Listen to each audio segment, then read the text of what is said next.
Welcome to the Truth Corner. My name is Kama Burton with Loving Me First, and this session is just the beginning.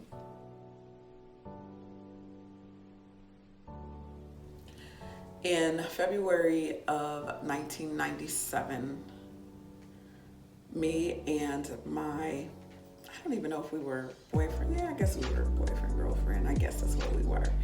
We had been dating, as I mentioned previously, we had been dating for a couple of years, or together off and on for a couple of years. And I remember this particular day, we were in his bedroom and we were kissing and touching and doing things we weren't supposed to do. And I remember that it was getting real serious at this point.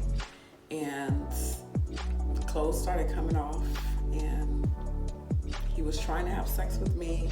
There was no condom involved. And I almost let him and I stopped him. I mean, when I say we were right there, you just use your own imagination. And so as we were in the midst of this heated time, I was like, no, I just can't do it. I can't do it. Of course, I know he was disappointed. We stopped, put our clothes back on. We went to lunch. And then I dropped him off at work. A couple of weeks later, I realized that something wasn't going on. I didn't have my period, and I was wondering what the heck is happening here. The last thing I'm thinking about is pregnancy because we didn't have sex. And so that was the first rule that was ruled out. But as time went on, just a few days, I'm wondering, where is my period? So I'm getting nervous and I decide to go and buy a pregnancy test. And I went and bought this pregnancy test, took it to his house. I told him, look, I don't know what's happening. I think I'm pregnant. And we took the test at his house. And sure enough, I found out that I was pregnant. And it was crazy because I'm thinking, how in the world did I get pregnant and we didn't have sex? Well, it's possible. I tell people, Google it. Google, how can you still be a virgin? Because I stayed a virgin. I never had sex with him before. How do you still be a virgin and get pregnant? And it's this thing called pre-ejaculation. And when you don't have a condom on and there's pre-ejaculation and it seeps inside, then you can get pregnant. So I was that worst case scenario. And I tell people one thing about my life when it comes to things don't always happen the same as it happens for everybody else. So I'm always that exception to the rule. And in this case, I was the exception to the rule. But I remember a few months prior, or about a year prior, I heard this girl that I went to church with or went to conventions and councils we used to go to when we were younger. I found out she was pregnant and she had got pregnant before she had sex. So of course, me and my friends were talking about her like she's lying and you have to have sex to get pregnant. And again, that's why you need to keep your mouth off people, because I was definitely made that example. And so that happened and there was a decision to be made. It was really hard for me because I knew at the time that I was going to disappoint my parents, disappoint my church family, because I was a good girl around the church. And even though there was a particular family that didn't think I was because of some things that had happened with their daughter and myself were best friends, and I wrote a note about something, like hanging out with boys or whatever, and they swear I was like the biggest, I don't know, whore or whatever they thought I was based on the letter. And it didn't say anything about sex. It was just like, hey, this is what we're gonna do. So other than that, I had a pretty good and pretty clean name. So to get that news was like hard for me. When I say hard, it was very hard. So we had a conversation and we were trying to decide, what are we gonna do? Okay, are we going to get married? Are we going to separate? And one thing about me was that I did not want to be the statistic. Okay, I didn't want to be a baby mama. That was my thing. I didn't want to be nobody's baby mama. If I'm going to be anything, I wanted to be a wife. That has been my lifelong dream since I was a kid. The only thing I wanted to do was get my manicurist license. That way I can have my own schedule, and I wanted to be the top manicurist in Hollywood, and that was it. That's what my dream was, and take care of my family, take care of my husband, my kids, and have this perfect, happy life. Well, I did want to get married at a young age. So I got married at 19 years old. We ended up getting married. That was just the decision that we had decided to make. We said we wanted to have our family together. But before we got married, we had a talk. And he told me that he wasn't going to put his hands on me ever, unless it's in a loving, caring way. He told me he would never disrespect me, and he was going to love me as his wife, and all of the things I wanted to hear.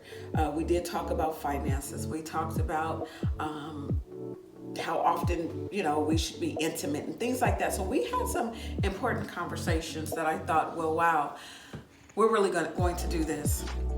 So I got married. I got married after being told no. My parents weren't happy about it at all. I didn't have anybody at my ceremony. I went to my pastor and asked him if he could marry us, and he told me he couldn't because him and I, my ex-husband and I, were unequally yoked. So we went and found someone to marry us, and we had a witness there besides the priest, pastor, or whatever she was, minister. She married us. And so I remember going to my parents' house after we got married on April 10th, 1997. I went back home, and my mom, I tell you this, she was furious when she knew I was going to do this. But hours passed, my aunt called me. She said, look, if you want somebody there with you, your mom will actually come. So by this time she knew I was gonna do it, but she was gonna support me. So I go home and she buys me all of my unmentionables and some lingerie and things, because at this point, what can she do? Is she gonna stay mad at me forever? No. So I went to his home. The next day we went to the movies, and that was our honeymoon, I guess, if that's what you want to call a honeymoon. So we went to the movies, and I remember walking out, and I broke down, and I just started crying. And I knew at that point that I had remorse. And I said, I shouldn't have did it. I mean, it was just even thinking about it right now. It bothers me. It bothers me. It bothers me because everything that I went through was very hard. I mean, part of me feels like I had to go through what I had to go through to get to where I needed to where I am today. But what if I would have said, you know what, Mom, I'm going to listen to you this time. You know what, Pastor, I'm going to listen to you. But my spirit was like, you have just made the biggest mistake of your life. And I remember telling him, like, I want to go home. I can't do this. And he was like, oh, no, he was laughing. Oh, no, you just have, jitters and remorse, buyer's remorse, or if you want to call it bride's remorse or what have you. Everybody goes through this. This is new to you. So I was like, okay, but I knew in the back of my mind, this is it. I don't want to do this. Something's not right about this. So time went on, and I ended up just going back to my regular life as usual, stayed with him and his mom. And I remember a particular time I started going to church, and I went to church at night. We had night service, or they still have night service. And as I was attending, I was with my friends, and I didn't want to go home. I was just like, I don't want to go home. I was tired I didn't even want to be with him. I was just done for. And so he paged me. We had pagers, and he paged me, and he was paging me 911, blowing up my pager just vibrating like crazy. And then I had the kind that you can kind of type it in, so it says, where are you? When are you coming home? 911, call me. And I remember looking at my pager, and I was like, yeah, no, I just didn't want to do it. It was time for us to go home. By this time, it's probably 10:30, 11 o'clock, and I get home, and he was like, where you been? I said, well, I've been at church.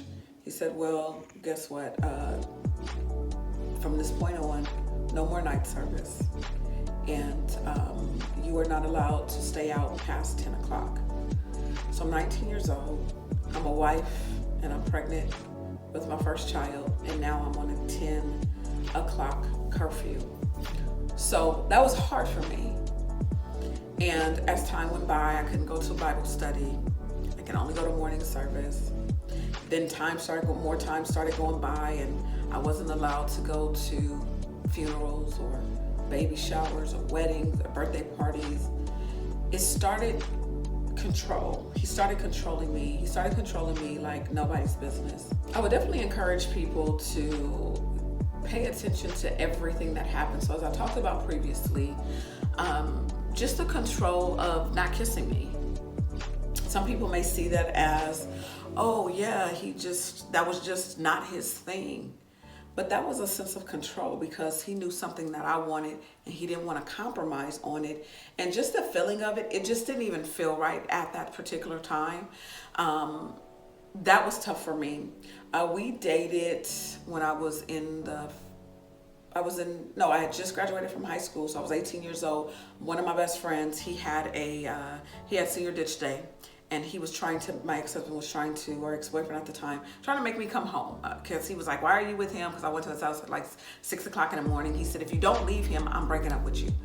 I was like, no, this is my best friend. It's senior ditch day. We're going to IHOP and we're going to the movies and I'm hanging out. That's what we're doing.